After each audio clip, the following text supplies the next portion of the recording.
நம் வார்த்தைக்குள் கடந்து செல்வோம். ஒரு விசுவாசியின் வாழ்க்கை என்கின்ற தொடரை நாம் போதித்துக் கொண்டு வருகிறோம். இன்றைக்கு இரண்டாவது காரியத்தை நாம் பார்க்க போகிறோம். இரண்டாவது ஆசீர்வாதம், நிலைத்திருப்பதனுடைய இரண்டாவது ஆசீர்வாதம் யோவான் 15ஆம் அதிகாரத்தில், யோவான் எழுதின சுவிசேஷம் 15ஆம் அதிகாரத்தில் 7ஆம் வசனத்தில் சொல்லப்பட்டிருக்கிறது. அது என்ன? தேவன் பதில் கொடுப்பதில் உண்மையுள்ளவர். தேவன் பதில் கொடுப்பதில் உண்மையுள்ளவர். ஏசாயா எழுதின தீர்க்கதரிசன புத்தகத்திற்கு நாம் திருப்புவோம். ஏசாயா 56. ஏப்டி திருச்சபை, இந்த ஏப்டி திருச்சபை முற்றிலுமாக ஜெபத்திற்கு அர்ப்பணிக்கப்பட்டவர்களாக இருக்க வேண்டும் என்று நான் விரும்புகிறேன். மீதமாய் சொல்கிறேன், இந்த சபையில் இருக்கிற நீங்கள் அனைவரும் இந்த சபை முற்றிலுமாக ஜெபத்திற்கு அர்ப்பணிக்கப்பட்டவர்களாக விளங்க வேண்டும் என்று இந்த புத்தாண்டில் என்னுடைய வாஞ்சை. எப்படி? தனிப்பட்ட ஜெபம், சிறு குழு ஜெபம், சபையாக கூடி ஜெபித்தல், வழக்கத்துக்கு மாறான அல்லது அசாதாரணமான ஜெப வேலைகள். எப்படி இந்த வரும் சனிக்கிழமை 6:30 மணி முதல் 8 மணி வரைக்கும் எழுப்புதலுக்காக, அது பாருங்க ஒரு விசேஷித்த ஜெப நேரம், ஒரு அசாதாரணமான ஜெப வேலை. அதற்காக நாம் கூடி வரப்போகிறோம். அதன் பின்பு உபவாச ஜெபம், மனம் திரும்புதலினுடைய ஜெபம், பரிந்துரை ஜெபம், விண்ணப்ப ஜெபம், மேற்கொள்ளக்கூடிய ஜெபம், சுகமளிக்கக்கூடிய ஜெபம், உண்மையான ஜெபம். இந்த முழு சபை இந்த புதிய ஆண்டில் ஜெபத்திற்கு நாம் அர்ப்பணிக்கப்பட்டவர்களாக இருக்க வேண்டும். அதாவது தனிப்பட்ட ஜெபம், உங்களுடைய தனிப்பட்ட வாழ்க்கை, அது நீங்க நிச்சயமாக செய்கிறீர்கள். குழுக்களாக நீங்கள் சேர்ந்து, செல் குரூப்ஸாக சேர்ந்து ஜெபிக்கிறது. அடுத்தது சபையாக கூடி ஜெபிக்கிறது. அதன் பின்பு அசாதாரணமான ஜெப வேலைகள், உபவாச ஜெபம், மனம் திரும்புதலின் ஜெபம், விண்ணப்ப ஜெபம், பரிந்துரை ஜெபம், சுகமளிக்கக்கூடிய ஜெபம், உண்மையான ஜெபம். கவனிங்க, இப்படிப்பட்ட நிலத்தில் வேத சத்தியத்தை நாம் தொடர்ச்சியாக போதித்து பிரசங்கம் செய்வோமானால் நாம் தேவனை அறிந்து கொள்ள முடியும். கவனிங்க, வெறும் தேவனை பற்றி அறிந்து கொள்வதல்ல, இப்படிப்பட்ட ஒரு நிலம், ஜெபம் நிறைந்த ஒரு சபையினுடைய நிலத்துல இந்த வேத சத்தியங்கள் நான் ஒவ்வொரு வாரமும் தொடர்ச்சியாக அதை பிரசங்கம் பண்ணி போதிக்கும் பொழுது நான் சொல்கிறேன், நாம் தேவனையே அறிந்து கொள்ள முடியும். அல்லேலூயா. தேவனை பற்றி அல்ல, தேவனையே அறிந்து கொள்ள முடிகிறது. கவனிங்க, ஏஎஃப்டிக்கு இது என்னுடைய வாஞ்சை மாத்திரம் அல்ல, இது ஏஎஃப்டி சபைக்கு தேவனுடைய வாஞ்சையா இருக்கிறது. எத்தனை பேர் ஆமென் சொல்றீங்க? நாம் அனைவரும் ஜெபிக்கிற மக்களாக இருக்க வேண்டும், ஜெபிக்கிற சபையாக நாம் இருக்க வேண்டும். ஏசாயா 56 7ஆம் வசனத்தை வாசிப்போம். நான் என் பரிசுத்த பர்வதத்துக்கு கொண்டு வந்து என் ஜெப வீட்டிலே அவர்களை மகிழ பண்ணுவேன். அவர்களுடைய அவர்களுடைய பலிகளும் என் பலிபீடத்தின் மேல் அங்கீகரிக்கப்பட்டிருக்கும். என்னுடைய வீடு சகல ஜனங்களுக்கும் ஜெப வீடு எனப்படும். கவனிங்க, அங்க தேவன் கடைசியாக என்ன சொல்கிறாருங்க?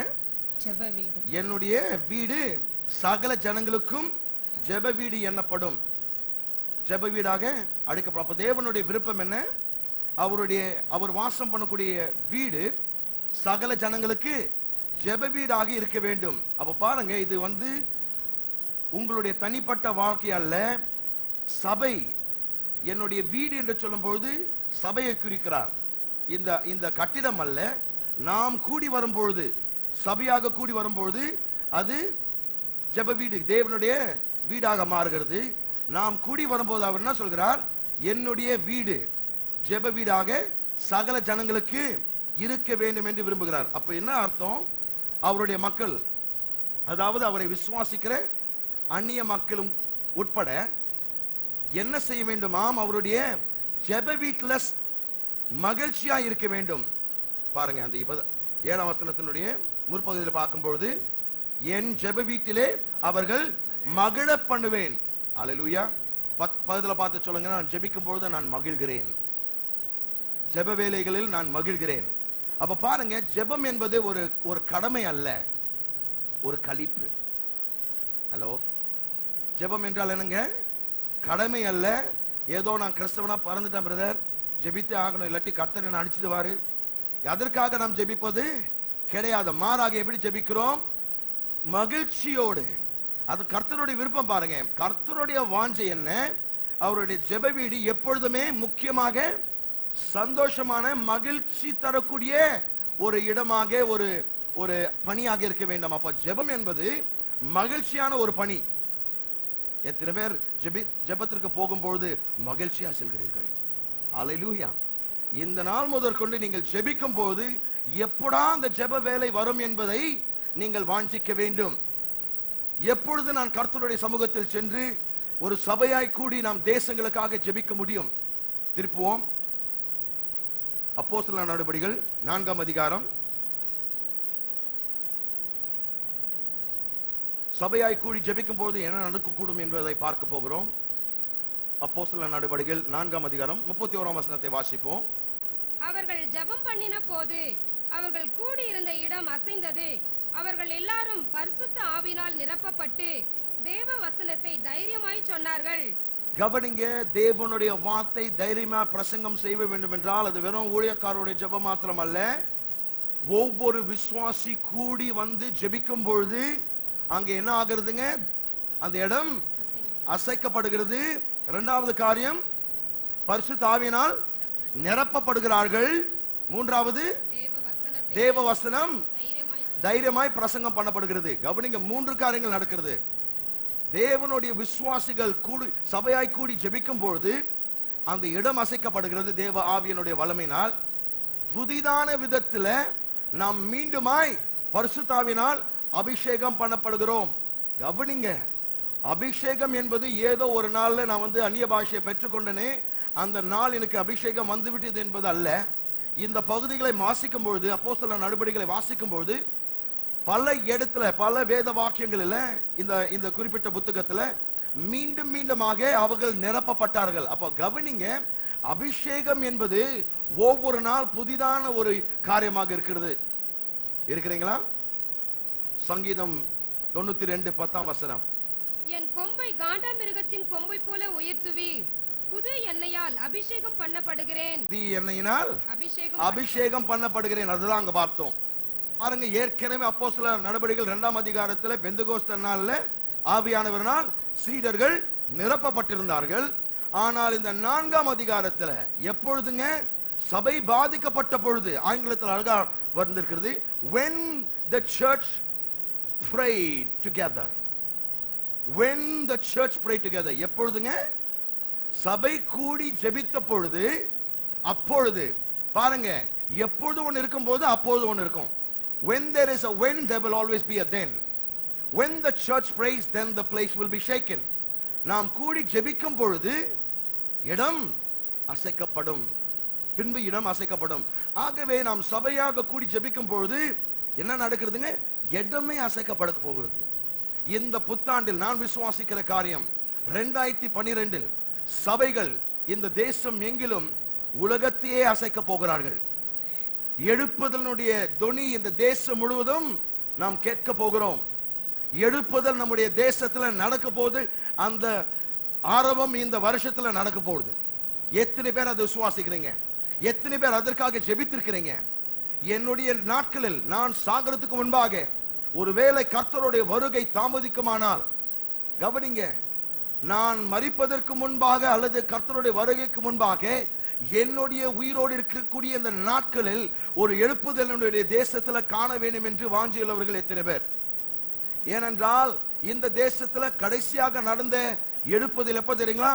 1904ஆம் ஆண்டில் பந்தித்த ரமபா என்று ஒரு 15 வயது மாணவியின் மூலமாக அவளுடைய இரவு நேரத்தில் அவளுடைய டென்ட்ல பார்க்கும்பொழுது ஒரு மெழுகுவர்த்தி வைத்துக் கொண்டு அங்கே எரிந்து கொண்டிருந்தது. வார்டன் ஆச்சரியப்பட்டு அந்த இடத்துக்கு போய், ஏன் பழைய தூங்காம யார் இது லைட்டை போட்டு இருக்கிறாங்கன்னு பார்க்கும்பொழுது இந்த பாப்பானுடைய கருத்துல ஒரு பேப்பர், அந்த பேப்பரை பிடிங்க என்னம்மா பண்ணினுகிற? அந்த பேப்பரை பார்க்கும்போது அந்த பள்ளிக்கூடத்தில் இருந்த 3500 பேருடைய பேர், டீச்சர்கள், பிரின்சிபல், கரஸ்பாண்ட் எல்லாமே சேர்த்து ஜெபித்துக் கொண்டிருந்தார்கள். ஒவ்வொரு இரவு வேளையில் எல்லாரும் தூங்கி கொண்டிருக்கிற நேரத்தில் இந்த பாப்பா 10 மணிக்கு துவங்கி விடிய காலை 4 மணி வரைக்கும் ஒவ்வொரு நாள் ஜெபித்து, அதே வருஷத்துல பாத்தீங்கன்னா அந்த பள்ளிக்கூடத்தில் இருந்த 3500 பேர் ரட்சிக்கப்பட்டார்கள். நான் சொல்லுகிறேன், ஒரே ஒரு 15 வயது வாலிபி ஜெபிக்கும் பொழுது தேவன் அசைவாடி அந்த முழு பள்ளிக்கூடத்தை ஒரு எழுப்புதலுடைய ஸ்தலமாய் மாற்றினார். நான் சொல்லுகிறேன், சபையாக நாம் கூடி ஜெபிக்கும் பொழுது, நாம் ஊக்கமாய் ஜெபிக்கும் பொழுது, நான் சொல்லுகிறேன், இடங்கள் அசைக்கப்படும். நாம் பரிசுத்தாவின் வல்லமையினால் அபிஷேகத்தினால் நிரப்பப்பட்டு வசனத்தை தைரியமாக போதிக்கக்கூடிய ஆற்றலும் வரத்தையும் பெற்றவர்களாக நாம் யாவரும் திகழ்வோம். வெறும் பிரசங்கிமார்கள் அல்ல, நீங்கள் உங்களுடைய இடத்துல வார்த்தை பேசுவதற்கான தைரியமும் துணிச்சலும் எப்படி வரும்? நீங்கள் ஜெபிக்கும் பொழுது, சபை கூடி ஜெபிக்கும் பொழுது, நாங்கள் எல்லாம் சேர்ந்து ஜெபிக்கும் பொழுது, நீ பேசுற இடத்துல தேவன் அசைவாடுவார். ஹalleluya. நான் சொல்கிறேன், இந்த வருஷத்தில் நம்முடைய தேசமாகிய இந்தியாவில் அரும் பெரும் காரியங்கள் நான் பார்க்க போகிறேன். ஆவிக்குரிய மலமலர்ச்சி நான் பார்க்க போகிறேன். ஆவிக்குரிய எழுச்சி நாம் காண போகிறோம்.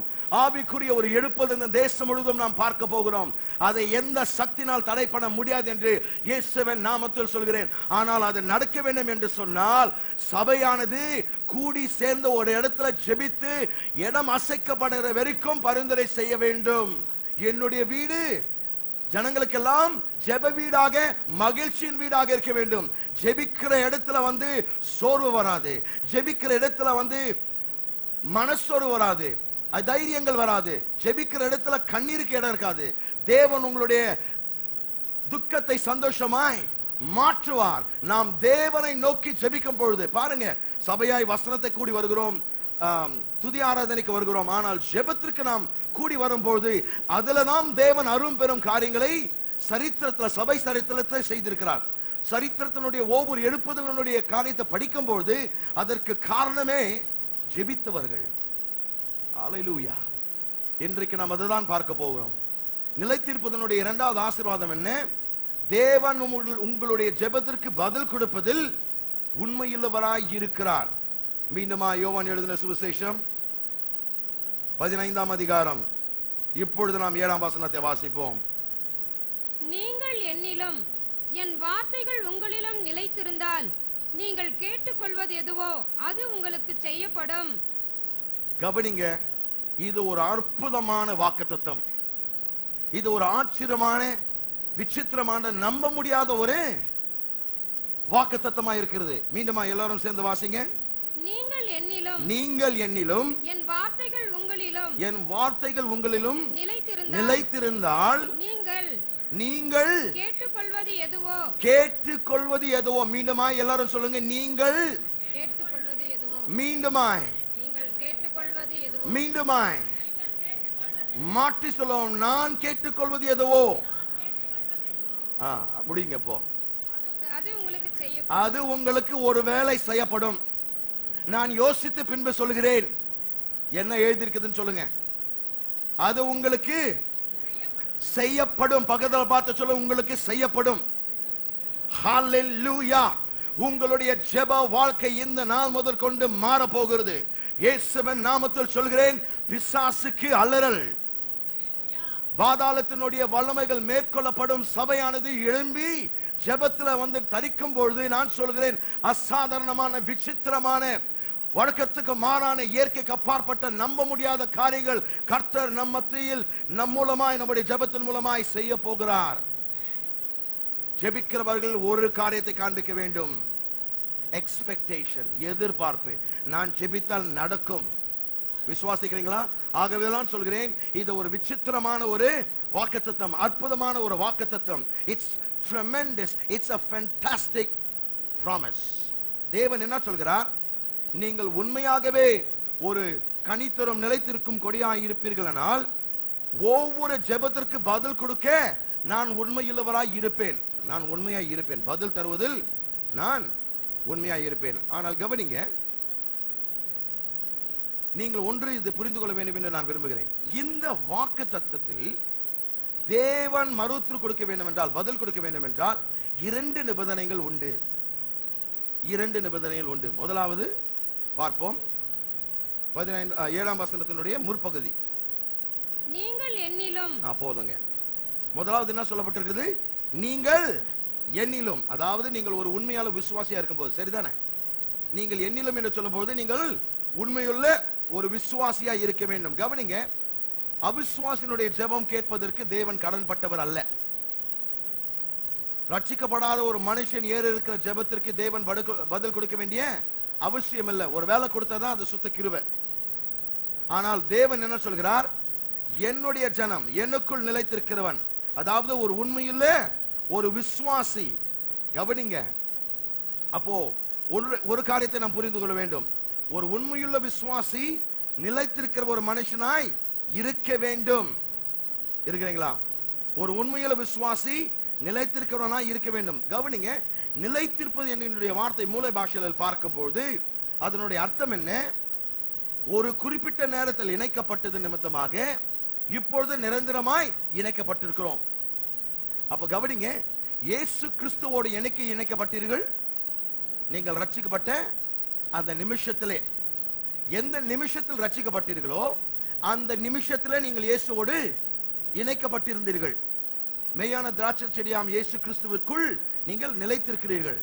ஆனால் அந்த ஒரு குறிப்பிட்ட நேரத்தில் நடந்த அந்த இணைப்பு நிரந்தரமான ஒரு இணைப்பாக மாறிவிட்டது. இந்த இணைப்பு எந்த சக்தினால் பிரிக்கவே முடியாது.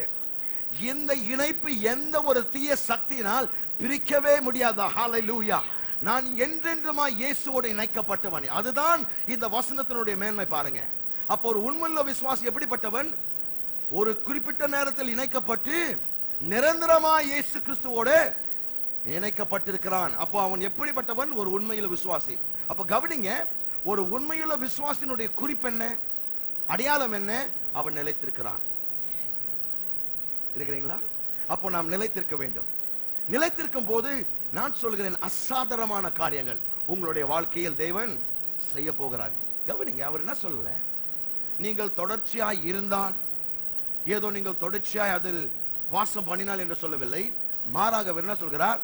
ஒரே குறிப்பிட்ட நேரத்தில் இணைக்கப்பட்ட நீங்க இப்பொழுது நிரந்தரமாக இணைக்கப்பட்டிருக்கிற பண்ணினால் என்ன நடக்க போகிறது? நீங்கள் ஏற இருக்கிற ஒவ்வொரு ஜெபத்திற்கு நான் பதில் தர போகிறேன். அப்ப பாருங்க, முதல் நிபந்தனை, ஒரு மனுஷன் கிறிஸ்து இயேசுவுக்குள் நிரந்தரமாக நிலைத்திருக்கும் போது முதலாவது நிபந்தனையை அவன் நிறைவேற்றுகிறான். என்ன நிபந்தனை? என்னுடைய ஜெபத்திற்கு பதில் பெற வேண்டும் என்றால் நான் என்ன செய்ய வேண்டும்? அவருக்குள் நிலைத்திருக்க வேண்டும், நிரந்தரமாக இணைக்கப்பட்டிருக்க வேண்டும், நிலைத்திருக்க வேண்டும். அப்படியாக இருக்கும் பொழுது என்னுடைய ஜெபம் கேட்கப்படும். அப்பொழுது அப்படியாக என்று சொன்னால், ஒரு மனுஷன் இயேசு கிறிஸ்துவோடு இந்த நிரந்தரமான இணைப்பு இருக்கும்போது அவனுடைய எல்லா ஜெபங்கள் கேட்கப்படும். மீண்டுமாய் சொல்கிறேன், கூர்ந்த கவனிங்க. நீங்கள் நிலைத்திருந்து ஜெபிக்கும் பொழுது உங்களுடைய ஒவ்வொரு ஜெபமும் கேட்கப்படும். பாருங்க, அந்த 7ஆம் வசனத்தினுடைய பிற்பகுதி வாசிங்க. நீங்கள் என்னிலும் என் வார்த்தை உங்களிலும் நிலைத்திருந்தால் நீங்கள் கேட்டுக்கொள்வது எதுவோ அது உங்களுக்கு செய்யப்படும். நீங்கள் கேட்டுக்கொள்வது எதுவோ அது உங்களுக்கு செய்யப்படும். கிறிஸ்துவுக்குள் பிரியமானவர்களே, முதல் நிபந்தனை என்ன? நான் தேவனுக்குள் கிறிஸ்துவுக்குள் இருக்க வேண்டும். இப்பொழுது நான் இரண்டாவது நிபந்தனைக்கு உங்களுக்கு காண்பிக்கிறேன். என்னுடைய ஜெபத்திற்கு பதில் பெற வேண்டும் என்றால் என்னுடைய இரண்டாவது நிபந்தனை நான் என்ன செய்ய வேண்டும்? நீங்கள் என்னிலும், அதுக்கு அர்த்த பதம் என்னங்க? என் வார்த்தைகள் உங்களிலும் நிலைத்திருந்தால். பாருங்க, அநேகர் என்ன சொல்றாங்க? பிரதர், நான் ஒரு உண்மையுள்ள கொடியா இருக்கிறேன் பிரதர், அநேக காரியத்திற்கு ஜெபம் பண்ணியிருக்கிறேன், ஆனால் இது வரைக்கும் பதில் பெறல பிரதர். அவர்களை பார்த்து நான் கேட்கிற கேள்வி உண்டு, இந்த இரண்டாவது நிபந்தனை நீங்கள் பார்த்திருக்கிறீங்களா? அது அவசியம். நீங்கள் என்னிலும் என் வார்த்தைகள் உங்களிலும் நிலைத்திருந்தால். அப்போ என் வார்த்தைகள் உங்களிலும் நிலைத்திருந்தால் என்னுடைய அர்த்தம் என்ன? முதலாவது, என்னுடைய வார்த்தை உங்களுக்குள் நிலைத்திருந்தால் அதனுடைய அர்த்தம் என்ன? இயேசு கிறிஸ்துவினுடைய வார்த்தைகள் நம்முடைய வாழ்க்கையை கட்டுப்படுத்த வேண்டும்.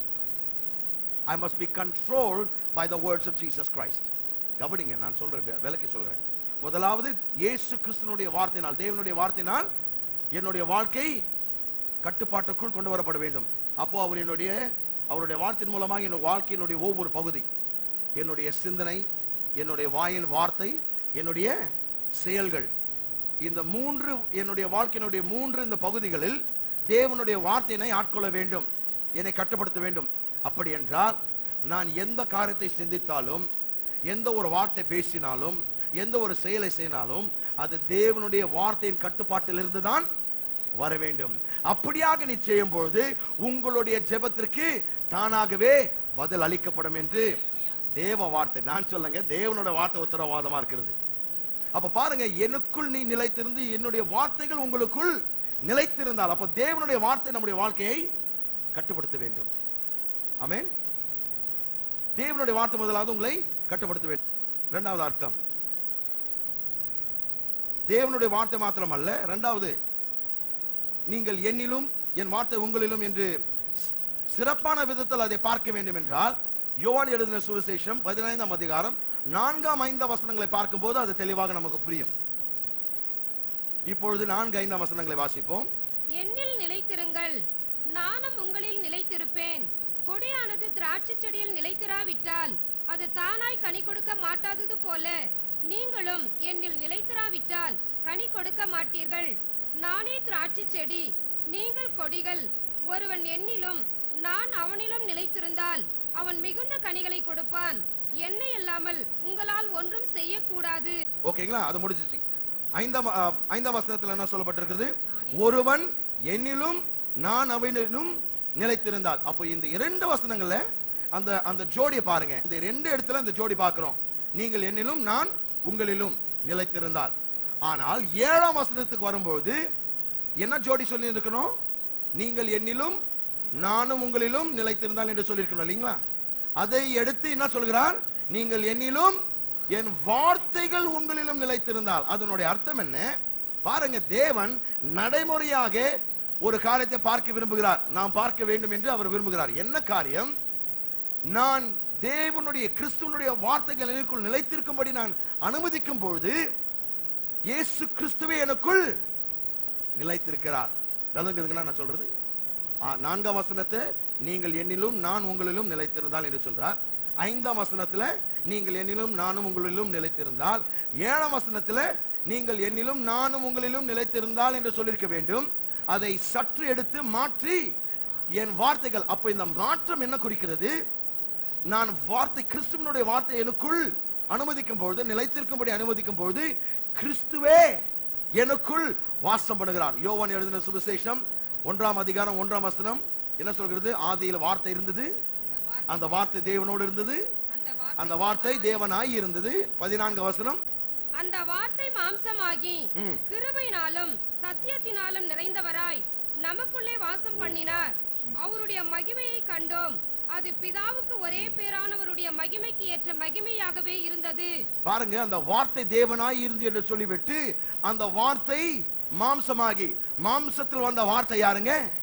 இயேசு. அப்போ தேவன் என்ன சொல்கிறார்? வார்த்தை, என்னுடைய வார்த்தை உங்களுக்குள் நிலைத்திருக்கும் போது நானே நிலைத்திருக்கிறதுக்கு சமமா இருக்கிறது. அப்போ எப்பொழுதும் தேவனுடைய வார்த்தை உங்களுக்குள் இருக்கிறதோ கிறிஸ்துவானவர் உங்களுக்குள் இருக்கிறார். ஹல்லேலூயா. இதுதான் ஒரு விசுவாசினுடைய மேன்மை.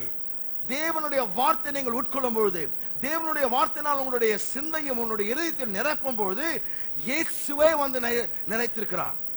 உங்களுடைய ஆவி, ஆத்மா, சரீரத்தை இயேசு தம்முடைய வார்த்தையின் மூலமாக நமக்குள் அதை நிலைத்திருக்கிறார். ஆனால் இதற்கு மேலான ஒரு அர்த்தம் இருக்கு பாருங்க. 3வது அர்த்தம், என் வார்த்தை உங்களுக்குள் நிலைத்திருந்தால் என்று இருக்கு. 3வது, முதலாவது நம்முடைய வாழ்க்கை கட்டுப்படுத்திக் கொண்டு இருக்கிறது. 2வது, நாம் தேவனுடைய வார்த்தைகளை நமக்குள் வாசம் பண்ணுவதற்கு இடம் கொடுக்கும் பொழுது இயேசுவே நமக்குள் வாசம் பண்ணுகிறார்.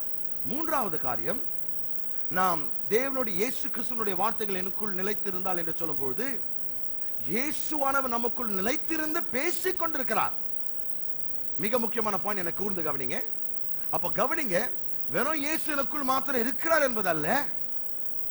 ஏனென்றால் இயேசுவை என்னுடைய வாழ்க்கையில் என்னுடைய சொந்த ரட்சகராக நான் வரவேற்கும் பொழுது, என்னுடைய வாழ்க்கையில் அவருக்கு ஒரு அறையை திறந்து அவருக்கு வழிவிடும் பொழுது, அவர் வெறும் அமைதியாக வாயை மூடிக்கொண்டிருக்கிற ஒரு விருந்தாளியாக வராமல் அதிகாரப்பூர்வமான ஒரு விருந்தாளியாக நமக்குள் வருகிறார். கூர்ந்த கவனி, நான் விளக்கி சொல்கிறேன். அப்போ இயேசு எனக்குள் வெறும் அமைதியாக சொல்ல, நீ என்ன சொல்றது, நான் அதை செய்யறேன்ப்பா, என்று சொல்லாமல் நமக்குள் வாசம் பண்ணுகிற, நமக்குள் நிலைத்திருக்கிற இயேசுவானவர் பேசிக்கொண்டே இருக்கிறார். அப்படி என்றால் அவர் அமைதியாக ஒரு அபிப்பிராயம் இல்லாமல், ஒரு கட்டளை இல்லாமல் அவர் நமக்குள் வாசம் பண்ணல. மாறாக அவர் நமக்குள்ள அதிகாரப்பூர்வமான ஒரு விருந்தாளியாக அவருடைய அபிப்பிராயங்கள், இந்த உலகத்தில் நம் மற்றவர்களுடைய அபிப்பிராயங்களை விட நம்மளுக்கு முக்கியமான மிக பெரிய பொருட்டுள்ள ஒரு அபிப்பிராயம் யாருதுங்க? இயேசு கிறிஸ்து.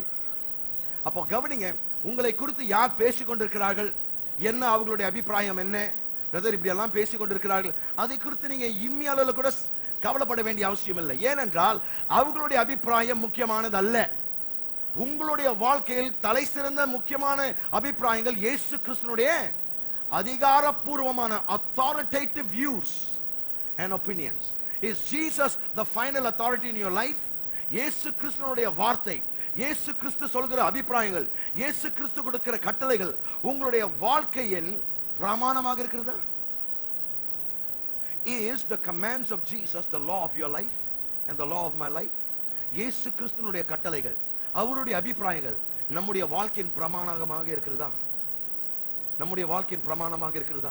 பிரமாணம் என்று சொல்லும் பொழுது அதற்கு கட்டுப்பட்டிருப்பது. தேசத்துல, நம்முடைய தேசத்துல அநேக சட்டங்கள் திருடாதுன்னு. ஏன் திருட மாட்டேங்கிறோம்? ஒரு பிரமாணம் இருக்குது. அந்த பிரமாணத்திற்கு நான் கட்டப்பட்டவன், கொலை செய்யாதன்னு சொல்லப்பட்டிருக்குது. ஆகவேதான் நான் கொலை செய்கிறது இல்லை. ஏன்? ஒரு பிரமாணம், ஒரு சட்டம் கொடுக்கப்பட்டிருக்குது. அந்த சட்டத்திற்கு நான் கட்டப்பட்டவன். என்னுடைய வாழ்க்கை அந்த சட்டத்தினால் ஆட்கொள்ளப்பட்டிருக்கிறேன். ஆமென். அப்ப பாருங்க, தேவனுடைய ஒவ்வொரு வார்த்தைகள் அவருடைய கட்டளைகளாக நம்முடைய வார்த்தைகளை, நம்முடைய வாழ்க்கையை கட்டுப்படுத்த வேண்டும். அவருடைய வார்த்தை நம்முடைய வாழ்க்கையை கட்டுப்படுத்த வேண்டும். அதுதான் அர்த்தம். ஏனென்றால் கவனிங்க, இயேசுவானவர் காரியங்கள் மீது அவருடைய அதிகபூர்வமான அபிப்பிராயத்தோடு அவர் வருவார். அப்படி இல்லைன்னா வரவே மாட்டார். ஒண்ணு அவர் சொல்றது நீங்க கேட்கணும், இல்லாட்டி அவர் வரவே மாட்டார். அப்ப எனக்குள் இயேசுனுடைய வார்த்தைகள் நிலைத்திருக்கிறது என்று சொல்லும் போது என்ன அர்த்தம் சொல்கிறீங்க? அவர் சொல்கிற ஒவ்வொரு வார்த்தை தான் என்னுடைய வாழ்க்கையில் அதிகபூர்வமான கூற்றாக இருக்கிறது. சொல்கிறேன், விளக்கி சொல்கிறேன், கவனிங்க. இயேசுவானவர் அடிக்கடி பழைய ஏற்பாட்டினுடைய காரியங்கள் எடுத்து உரைத்தார் இல்லைங்களா? சொன்னார், உதாரணமாக, நீ ஒருவனை கொலை செய்தால் அதற்கேற்ற தண்டனை இருக்குது. ஆனால் நான் சொல்கிறேன், ஒருவன் தன் சகோதரனை காரணம் இல்லாமல் பகைத்தான், அவன் கொலையாளி. நான் சொல்கிறேன், அதிகபூர்வமான அபிப்பிராயம். இன்னொரு இடத்துல பழைய ஏற்பாட்டில் விபச்சாரம் ஒரு ஸ்திரியோட விபச்சாரம் செய்தால்தான் நீ விபச்சாரம் என்று அழைக்கப்படுவாய். ஆனால் நான் சொல்கிறேன், ஒருவன் ஒரு ஸ்திரியை இச்சையோடு பார்த்தாலே அவன் இருதயத்தில் அந்த ஸ்திரியோடு விபச்சாரம் செய்து விட்டான். ஆனால் நான் சொல்கிறேன். அதான் சொல்கிறார். பழைய ஏற்பாட்டு இப்படியாக எழுதியிருக்குது, ஆனால் நான் சொல்கிறேன். பாருங்க, நம்முடைய வாழ்க்கையில் இயேசு கிறிஸ்து அதிகாரப்பூர்வமாக அவருடைய அபிப்பிராயங்களை தெரிவித்துக் கொண்டே இருக்க வேண்டும். அவர் என்ன சொல்கிறார்? இப்படி வார்த்தை எழுதப்பட்டிருக்கிறது, இப்படி வாழ்க்கையில் இருக்கிறது, இவர் இப்படி சொல்லிட்டார், என்னுடைய பாஸ் இப்படி சொல்லிட்டாங்க, என்னுடைய டீச்சர் இப்படி சொல்லிட்டாங்க, என்னுடைய தாயார் இப்படி சொல்லிட்டாங்க, என்னுடைய மாமியார் இப்படி சொல்லிட்டாங்க. இயேசு என்ன சொன்னார்? அவருடைய அபிப்பிராயங்களை சார்ந்து வாழ்கிறீர்களா? பாருங்க, யாக்கோப் தேவனிடத்தில் வந்த பொழுது யாக்கோபை பார்த்து கேட்டார், உன் பேர் என்ன? பாருங்க, முதல் இடத்துல அவங்க அப்பா சரீர பிரகாரமா அப்பா கேட்ட போது அவர் என்ன சொன்னாரு? நான் ஏசா. இல்லையே, குரல் யாக்கோப் மாதிரி இருக்குது. கிட்டவான அவர் ஏற்கனவே ஆட்டினுடைய அந்த முடியெல்லாம் போட்டதுனால தடவி பார்த்தாரா, என் பையன் முடி இருக்குது, ஆனா குரல் யாக்கோப் மாதிரி இருக்குது. ஏன்னா அவருக்கு கண் தெரியல, ஈசாக்குக்கு கண் தெரியல. நான் ஏசா என்றார். ஆனால் இந்த முறை தேவன் கேட்கும் பொழுது, உன் பேர் நான் கேட்கும் பொழுது அவர் என்ன சொல்றார்? யாக்கோப் என்று என்னை அழைக்கிறார்களே, அதோடு நான் அடையாளம் கொண்டிருக்கிறேன். பாருங்க, உலகத்துல மனுஷனுடைய விசுவாசிகளுடைய பிரச்சனை என்ன தெரியுங்களா? மற்றவர்களுடைய அபிப்பிராயத்தை சார்ந்தே வாழ்கிறோம். உங்களுடைய வாழ்க்கையில் the final authority, the final say must be Jesus Christ. இயேசுவினுடைய வார்த்தை தான் உங்களுடைய வார்த்தையில் இறுதியான மொழியாக, வாக்காக இருக்க வேண்டும். வேற எந்த டாக்டருடைய ரிப்போர்ட் அல்ல. நான் டாக்டர்களுக்கு விரோதமாய் பேசவில்லை, ஆனால் டாக்டருடைய ரிப்போர்ட் ஆனது முடிவான ரிப்போர்ட் அல்ல. லாயர்களுடைய ரிப்போர்ட் முடிவான ரிப்போர்ட் அல்ல. உங்களுடைய பாஸோட ரிப்போர்ட் முடிவான ரிப்போர்ட் அல்ல. நான் சொல்கிறேன், இயேசுவினுடைய வார்த்தை ஃபைனல் ரிப்போர்ட், இறுதியான ரிப்போர்ட். ஆமென். ஆகவேதான் இயேசு என்ன கேட்கிறார்? 53ஆம் அதிகாரம் 1ஆம் வசனத்துல, எங்கள் மூலமாய் கேள்விப்பட்டதை விசுவாசித்தவன் யார்? எங்கள் மூலமாய் கேள்விப்பட்டது. எது கேள்விப்பட்டார்கள்? எங்களுடைய ரிப்போர்ட்டுங்க. பக்கத்துல பார்த்து கேளுங்க, அவருடைய ரிப்போர்ட் விசுவாசிக்கிறீங்களா? பக்கத்துல கேளுங்க, அவருடைய ரிப்போர்ட் நீங்க கவனிச்சிருக்கிறீங்களா? யாருடைய ரிப்போர்ட்டை விசுவாசிக்கிறீங்க? யாருடைய ரிப்போர்ட்டை கேட்கிறீங்க? நான் இயேசு என்ன சொல்லியிருக்கிறார், தேவன் தம்முடைய வசனத்தில் என்ன உரைத்திருக்கிறார், அதுதான் என்னுடைய ரிப்போர்ட். என்னுடைய வாழ்க்கை அதன் மீது நின்று விட்டதுங்க. அதுதான் என்னுடைய வாழ்க்கை, அதுவே என்னுடைய சுவாச காற்றாக இருக்கிறது. வார்த்தையை தவிர நான் வெளியே வரவே மாட்டேன். என்னுடைய வட்டாரமே, என்னுடைய எல்லையே தேவனுடைய வார்த்தை. ஆதியாகமம் துவங்கி வெளிப்படுத்தின விசேஷம் வரைக்கும் தான் என்னுடைய எல்லை. இந்த எல்லையை விட்டு ஒரு காலமும் நான் வெளியே வர மாட்டேன். யார் என்ன சொன்னாலும், யார் என்ன செய்தாலும் நான் வார்த்தையோடு தான் அடையாளம் கொள்ளுவேன். ஏனென்றால் அவருடைய வார்த்தை, அவருடைய அபிப்பிராயங்கள் தான் என்னுடைய வாழ்க்கையில் முக்கியமானவைகள். கவனிங்க, இயேசு நமக்குள் நிலைத்திருக்கிறது என்றால் அவருடைய அபிப்பிராயங்கள் நமக்குள் நிலைத்திருக்கிறது. If Jesus is abiding in you, his words abide. If he abides, his priorities abide. அவர் நிலைத்திருந்தால் அவருடைய முன்னுரிமைகள் நமக்குள் நிலைத்திருக்கிறது. அவர் நிலைத்திருந்தால் அவருடைய கோட்பாடுகள், விதிமுறைகள் நமக்குள் நிலைத்திருக்கிறது. அவர் நிலைத்திருந்தால் அவருடைய வாக்குத்தத்தங்கள் நமக்குள் நிலைத்திருக்கிறது. அவர் நிலைத்திருந்தால் அவருடைய கட்டளைகள் நமக்குள் நிலைத்திருக்கிறது. சுருக்கமாக சொல்ல வேண்டும் என்றால், இயேசு கிறிஸ்து நமக்குள் நிலைத்திருக்கும் பொழுது அவருடைய வார்த்தைகளே நமக்குள் நிலைத்திருக்கிறது. ஹல்லேலூயா. பாருங்க, நான் வார்த்தையை வெறும் கரத்துல சுமக்கிறவன் அல்ல. நான் வார்த்தை இருதயத்திலும் என்னுடைய வாயிலும் என்னுடைய மனதிலும் நான் சுமக்கிறவனாய் இருக்கிறேன். இருக்கிறீங்களா? இந்த வார்த்தை இந்த புத்தகத்திலிருந்து வெளியே வர பண்ணி உங்களுடைய மனதிலும் உங்களுடைய இருதயத்திலும் உங்களுடைய வாயிலும் எப்பொழுதுமே இருக்க வேண்டும். ஏனென்றால் இந்த வார்த்தை எங்கே நிலைத்திருக்கிறதோ அங்கே இயேசுவே நிலைத்திருக்கிறார். அப்ப கவனிங்க, இயேசுவினுடைய வார்த்தை என்னை கட்டுப்படுத்த வேண்டும் என்றால் அது எப்படி என்னை கட்டுப்படுத்தும்? நான் நன்றாக கேட்கிறவனாக இருக்க வேண்டும். If I want the word of God to control my life, I must be a good listener.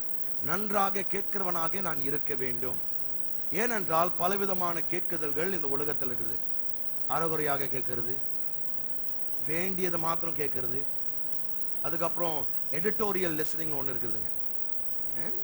Edit பண்ணி நமக்கு என்ன வேணுமோ, நமக்கு என்ன விருப்பமோ அது மாத்திரம் எடுக்கிறது. ஆனால் நீதிமொழிகள் 4ஆம் அதிகாரத்தில் 20ஆம் வசனத்துல, என் மகனே என்னுடைய வார்த்தைகளுக்கு செவி கொடு, என்னுடைய வார்த்தைகளை கவனி. அப்ப பாருங்க, எப்படி நாம் எப்படி கேட்க வேண்டும்? கவனத்தோடு, சகல ஜாக்கிரதையோடு தேவனுடைய வார்த்தை கேட்க வேண்டும். அது எப்படி? மத்தேயு எழுதின சுவிசேஷம் 13ஆம் அதிகாரம். வார்த்தை நம்முடைய வாழ்க்கை கட்டுப்படுத்த வேண்டும் என்றால் நான் நன்றாக கேட்கிறவனாக இருக்க வேண்டும். இந்த ஓமானத்துல இயேசு 4 நிலங்களை குறித்து பேசுகிறார். உங்களுக்கு எல்லாரும் அந்த ஓமானத்தை பத்தி கேள்விப்பட்டிருக்கிறீங்க. ஒரு விதைக்கிறவன் விதை விதைத்தான். ஏற்கனவே 3 நிலங்கள் விழுந்திருந்ததுல 13ஆம் அதிகாரம் 23ஆம் வசனம் வாசிப்போம். நல்ல நிலத்தில் விதைக்கப்பட்டவனோ வசனத்தை கேட்கிறவனும் உணர்கிறவனுமாய் இருந்து 100ஆகவும் 60ஆகவும் 30ஆகவும் பலன் தருவான் என்றார். கவனிங்க, நல்ல நிலத்தில் மீது விழுந்த விதை எப்படியானது? வசனத்தை கேட்டு அதை உணர்ந்தவனாய் இருக்கிறான். வசனத்துக்கு உணர்வுள்ளவனாய் இருக்கிறான். அதே வார்த்தையை மார்க் எழுதின சுவிசேஷம் 4ஆம் அதிகாரம் 20ஆம் வசனத்துல பார்ப்போம். வசனத்தை கேட்டு ஏற்றுக்கொண்டா, கோடிட்டுக் கொள்ளுங்க. அங்க வசனத்தை கேட்டு உணர்ந்து கொள்கிறவன், இங்க வசனத்தை கேட்டு ஏற்றுக்கொள்கிறவன். வாசிங்க. வசனத்தை கேட்டு ஏற்றுக்கொண்டு ஒன்று 30 ஒன்று 60 ஒன்று 100 பலன் கொடுக்கிறார்கள். இவர்களே நல்ல நிலத்தில் விதைக்கப்பட்டவர்கள் என்றார். நல்ல நிலத்தில் விதைக்கப்பட்டவர்கள் எப்படி கேட்கிறாங்க? வசனத்தை கேட்டு அதை ஏற்றுக்கொள்கிறார்கள் மனமகிழ்ச்சியோடு. இது ஒரு மனுஷன் பேசல, இது ஒரு போதகர் பேசல, இது என்னுடைய மேய்ப்பர் பேசல, இது தேவன் அவர் மூலமாய் பேசிக் கொண்டிருக்கிறது என்கின்ற மனப்பான்மையோடு ஏற்றுக்கொள்கிறவன் தான் 30 60 100 தனியாக கனி கொடுக்க முடியும். இருக்கிறீங்களா? ஹலோ. அடுத்தது லூக் எழுதின சுவிசேஷம் 8ஆம் அதிகாரம். இதே காரியத்தை லூக் வித்தியாசமா சொல்கிறாரு பாருங்க. லூக் 8:15.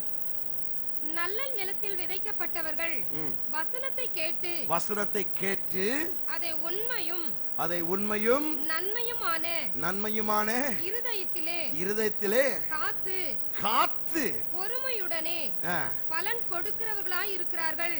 அல்லேலூயா. பாருங்க, ஒவ்வொருத்தருக்கு தேவன் எப்படி வெளிப்பாடு கொடுக்கிறார் பாருங்க. மத்தேயு என்ன சொல்கிறார்?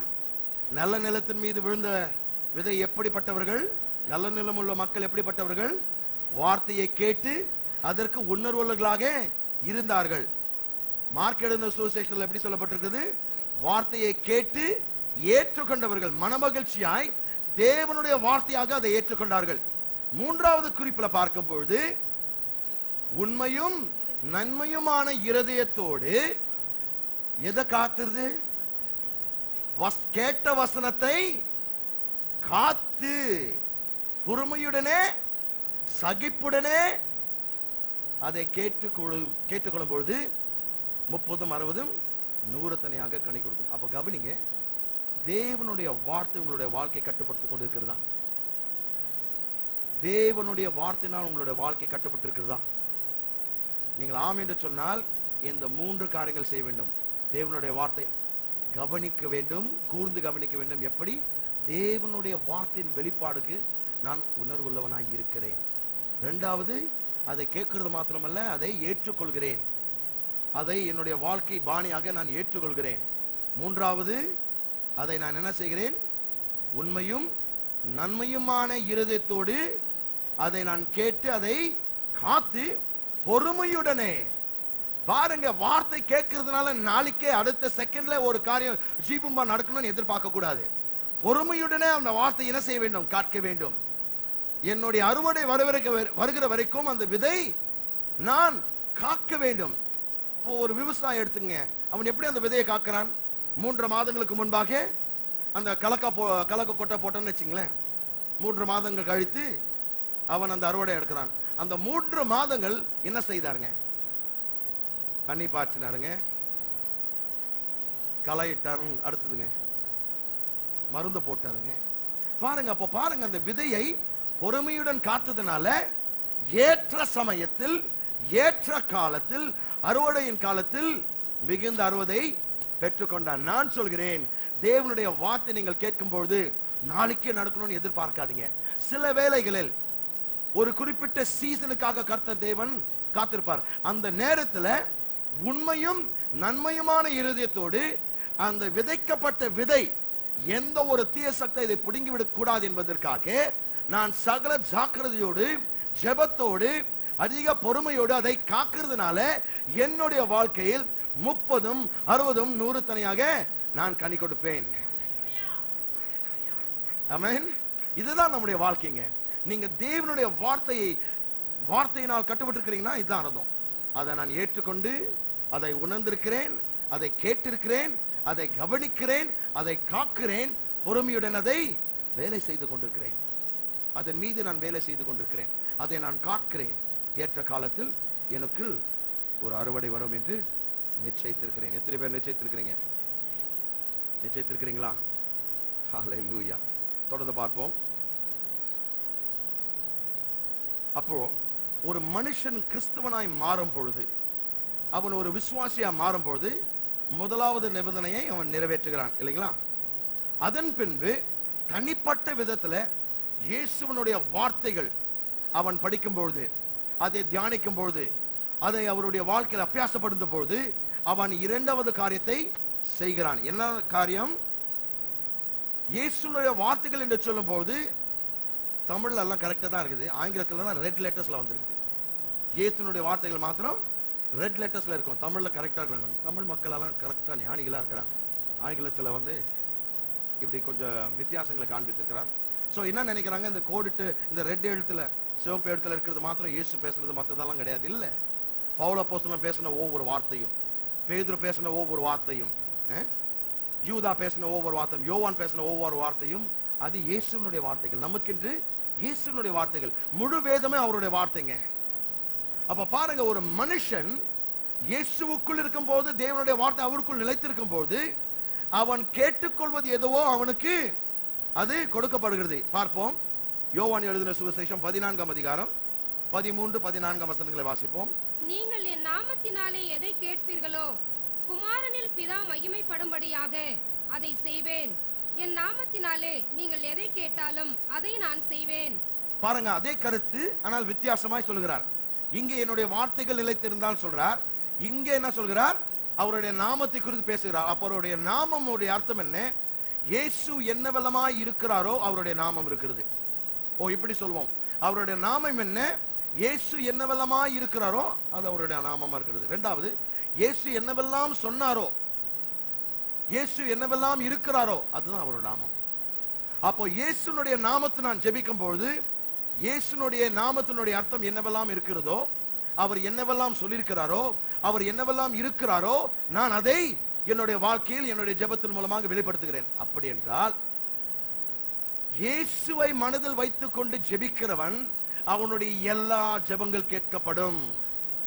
மீண்டுமாய் சொல்கிறேன், நீங்கள் ஜெபிக்கும் போது இயேசுவை சிந்தையில் வைத்துக் கொண்டு ஜெபிக்கும் பொழுது நான் சொல்கிறேன் உங்களுடைய ஜெபங்கள் வித்தியாசமா இருக்கும். ஒத்துக்கிறீங்களா? கவனிங்க. ஒருவன் பாருங்க, நம்ம ஜெபிக்கும் பொழுது சூழ்நிலை வந்த உடனே தகான அப்படியே ஜெபத்துல வந்து குதிக்கிறோம்.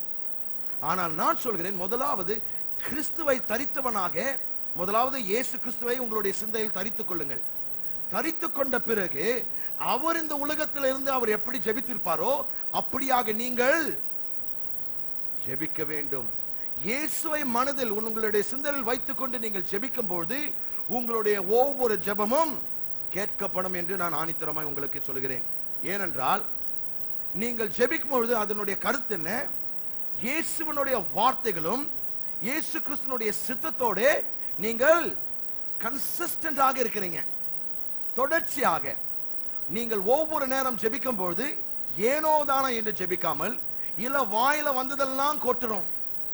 சில பேர் ஜெபத்துல சொல்லும் போது ஜெபம் என்கின்ற போர்வையில எல்லாரும் திட்டின்னு இருப்பாங்க. ஆண்டவரே, என் மாமியார் சரியில்லை, மோசமானவ, எனக்கு கவனிக்கிறதே இல்லை, என்னுடைய கணவன் தான் கவனிக்கிறாங்க. பாருங்க, இப்படி மாதிரி பேசிடுறாங்க. சில பேருக்கு வந்து ஜெபம் என்று சொல்லும் போது ஷாப்பிங் லிஸ்ட் ஆர்டர் கிட்ட கொடுக்குறது. டிபார்ட்மெண்டல் ஸ்டோர்ல போயிட்டு அந்த ஷாப்பிங் லிஸ்ட்டை வெளில எடுத்து 2 சோப்பு இதை எடுத்து அப்படி பாருங்க. சில பேர் ஷாப்பிங் லிஸ்டோட தான் தேவன் கிட்ட போறாங்க. தேவன் ஏதோ ஒரு டிபார்ட்மெண்டல் ஸ்டோர் என்று சிந்திக்கிறார்கள். நான் சொல்கிறேன், ஜெபத்துல நாம் போகும்போது இயேசு கிறிஸ்துனுடைய சித்தத்தோடு அவருடைய வார்த்தைகளோடு நாம் தொடர்ச்சியாய் இணைந்திருக்க வேண்டும். விளங்குதுங்கன்னா நான் சொல்றது? விளக்கி சொல்கிறேன், கவனிங்க. நீங்கள் இயேசு கிறிஸ்துனுடைய வார்த்தைகளோடும் அவருடைய சித்தத்தோடு நீங்கள் தொடர்ச்சியாக இருக்கும் போது, நிலைத்திருக்கும் போது, இணைந்திருக்கும் போது உங்களுடைய ஜெபங்கள் கேட்கப்படும். ஏனென்றால் அவருடைய சித்தத்தின்படி நீங்கள் கேட்கிறீர்கள். பார்ப்போம். 1 யோவான், சீக்கிரமாக 1 யோவான் 5ஆம் அதிகாரம் 14, 15 வசனங்கள். நாம் எதையாகிலும் அவருடைய சித்தத்தின்படி கேட்டால், நாம் எதையாகிலும் அவருடைய சித்தத்தின்படி கேட்டால், எதையாகிலும் கோடிட்டுக் கொள்ளுங்க, அவருடைய சித்தத்தின்படி நாம் எதை கேட்டாலும் அதான் சொல்ல வர்றார். வாசிங்க. அவர் நமக்கு செவி கொடுக்கிறார் என்பதே அவரை பற்றி நாம் கொண்டிருக்கிற தைரியம். ஹalleluya. பாருங்க, யோவான் எழுதின சுவிசேஷம் 14ஆம் அதிகாரம் 13, 14 வசனத்துல 2 வார்த்தைகள் அங்க இருக்கிறது. நீங்கள் ஜெபிக்கிறது எதுவோ, இந்த 1 யோவான் விரல் வச்சுக்கங்க. அந்த யோவான் 14, 13, 14. நீங்கள் என் நாமத்தினாலே எதை கேட்பீர்களோ, எதை கேட்பீர்களோ கோடிட்டுக் கொள்ளுங்க, எதை கேட்பீர்களோ. அடுத்த வசனம், நாமத்தினாலே நீங்கள் எதை கேட்டாலும், எதை கேட்பீர்களோ. இங்க 14ஆம் வசனத்துல எதை கேட்டாலும். 1 யோவானுக்கு வருவோம். 5ஆம் அதிகாரம் 14ஆம் வசனத்துல என்ன சொல்லப்பட்டிருக்குது? நாம் எதையாகிலும் அவருடைய சித்தத்தின்படி கேட்டால். பாருங்க, எவ்வளவு சூப்பரா ஆண்டவர் பேசி இருக்கிறாருங்க. நீங்கள் சொல்லுங்க, வாசிங்க. நாம் எதையாகிலும் அவருடைய சித்தத்தின்படி கேட்டால் அவர் நமக்கு செவி கொடுக்கிறார் என்பதே அவரை பற்றி நாம் கொண்டிருக்கிற தைரியம். நாம் கொண்டிருக்கிற தைரியம், நான் கொண்டிருக்கிற கான்ஃபிடன்ஸ் என்னன்னா, நான் அவருடைய சித்தத்தின்படி நான் என்னெல்லாம் ஜெபிக்கிறேனோ அதெல்லாம் அவர் கேட்கிறார். ஹலோ, எத்தனை பேர் சந்தோஷமா இருக்கிறீங்க? தேவன் நீங்கள் ஜெபிக்கிற ஒவ்வொன்றையும் கேட்க வேண்டும் என்றால் இந்த நிபந்தனைகள் உண்டு. நான் அவருக்குள் நிலைத்திருக்க வேண்டும், அவருடைய வார்த்தைகள் எனக்குள் நிலைத்திருக்க வேண்டும். இதெல்லாம் நீங்க வந்து ஜெபம் அல்ல, அது வெறும் வேற ஏதாவது ஷாப்பிங் லிஸ்ட், குறை சொல்றது, மற்றவங்களை வந்து சுட்டி காட்டுறது, அது ஜெபம் அல்ல. தேவனுடைய சித்தத்தின்படி ஜெபிக்கிறவன் எப்படி ஜெபிக்க வேண்டும்? நீங்கள் ஜெபிக்கும் போது நீங்கள் எதற்கெல்லாம் ஜெபிக்கிறீர்களோ அவருடைய சித்தத்தின்படி நீங்கள் ஜெபிப்பீர்களானால் அவர் உங்களை கேட்டிருக்கிறார் என்பதை குறித்த நாம் தைரியம் கொண்டிருக்கிறோம். எத்தனை பேருக்கு தைரியம் இருக்குதுங்க? நீங்கள் ஜெபிக்கும் பொழுது, எப்பொழுதெல்லாம் ஜெபத்திற்குள் நீங்கள் செல்லும் பொழுது தேவன் என்னை கேட்கிறார், அந்த தைரியம் உங்களுக்கு இருக்குதுங்களா? ஹலோ, யோவான் 11ஆம் அதிகாரம், யோவான் 11 41 42 முதல் பாகம். அப்பொழுது மரித்தவன் வைக்கப்பட்ட இடத்திலிருந்த கல்லை எடுத்து போட்டார்கள். இயேசு தம்முடைய கண்களை ஏறெடுத்து, பிதாவே, நீர் எனக்கு செவி கொடுத்தபடியினால் உம்மை ஸ்தோத்திரிக்கிறேன். ஹalleluya. பிதாவே, நீர் எனக்கு செவி கொடுத்தபடியினால் நான் உம்மை ஸ்தோத்திரிக்கிறேன். அடுத்த வாக்கியத்தை கவனிங்க. நீர் எப்பொழுதும் எனக்கு செவி கொடுக்கிறீர் ஹலோ, என்று நான் அறிந்திருக்கிறேன். நீங்கள் எப்பொழுதும் எனக்கு செவி கொடுக்கிறீர் என்று நான் அறிந்திருக்கிறேன். அந்த இடத்துல தைரியம் கொண்டிருக்கிறேன் என்று சொல்கிறது, இங்க அறிந்திருக்கிறேன். எத்தனை பேர் நீங்கள் ஜெபிக்கும் போதெல்லாம் எப்பொழுதுமே பிதாவானவர் உங்களுக்கு செவி கொடுத்து கொண்டிருக்கிறார் என்று எத்தனை பேர் சொல்ல முடியும்? ஏன் அப்படியாக நடக்கிறது இல்லை? ஏனென்றால் முரண்பாடாய் ஜெபிக்கிறோம். இப்பொழுது திருப்பி வரும் 1 யோவான் 5:15. நாம் எதை கேட்டாலும் அவர் நமக்கு செவி கொடுக்கிறார் என்று நாம் அறிந்திருந்தோமானால் அவரிடத்தில் நாம் கேட்டவைகளை பெற்றுக்கொண்டோம் என்றும் அறிந்திருக்கிறோம். பாருங்க, முக்கியமான ஒரு காரியம். மற்ற வசனங்கள் எல்லாம் நான் கேட்கிறேன், அவர் கேட்கிறார் என்கிற நிச்சயம் நான் அறிந்திருக்கிறேன், தைரியம் கொண்டிருக்கிறேன். ஆனால் இப்பொழுது இந்த ஊழியக்காரன் அடுத்த ஸ்டெப் போறார். நீங்க வந்து என்னுடைய ஜெபத்தை கேட்கறது மாத்திரம் நான் நிச்சயித்திருக்கல, நீங்க வந்து கேட்டிருக்கிறீங்க என்று நான் தைரியம் கொண்டிருக்கல, அறிந்திருக்கிறது மாத்திரம் அல்ல, என்னுடைய ஜெபத்தை கேட்டு அதற்கு பதில் கொடுத்து விட்டீங்க, அதான் பெற்றுக்கொண்டோம். ஹலோ, பாருங்க, நான் ஜெபிக்கிறதுனால என்னை கேட்டுட்டு நல்லா இருப்பா, உன்னுடைய பிரேயர் சூப்பரா இருந்துச்சு, நீ நல்லா இரு என்று சொல்லிவிட்டு போகல. மாறாக அவர் என்ன செய்கிறார்? பதில் அனுப்புகிறார். என்னுடைய ஒவ்வொரு ஜெபத்திற்கு நான் பதில் பெற்றுக் கொள்ள முடியுமா முடியாதுங்களா? உங்களுடைய ஒவ்வொரு ஜெபத்திற்கு நீங்கள் பதில் பெற்றுக் கொள்ள முடியும். இயேசுவின் நாமத்தில் இந்த சபையை பார்த்து பேசுகிறேன், என்னை காணாத அந்த திருச்சபையை பார்த்து சொல்கிறேன், நீங்கள் இயேசுவுக்குள் நிலைத்திருந்து அவருடைய சித்தத்தின்படி அவருடைய வார்த்தைகளின்படி நீங்கள் ஜெபித்திருந்தால் நான் சொல்கிறேன், நீங்கள் அவர் உங்களுடைய ஜெபத்தை கேட்டது மாத்திரமல்ல, அதற்கு பதில் கொடுத்து விட்டார் என்று நீங்கள் தைரியம் கொண்டிருக்கலாம். அதை நீங்கள் பெற்றுக்கொள்ளலாம். உங்களுடைய ஒவ்வொரு ஜெபத்திற்கு பதில் நீங்கள் பெற்றுக்கொள்ள முடியும், பெற்றுக்கொள்ள தீரணும். ஹல்லேலூயா. தொடர்ந்து அடுத்த வாரம் பார்ப்போம். நாம் யாவரும் எழுந்து நிற்போம்.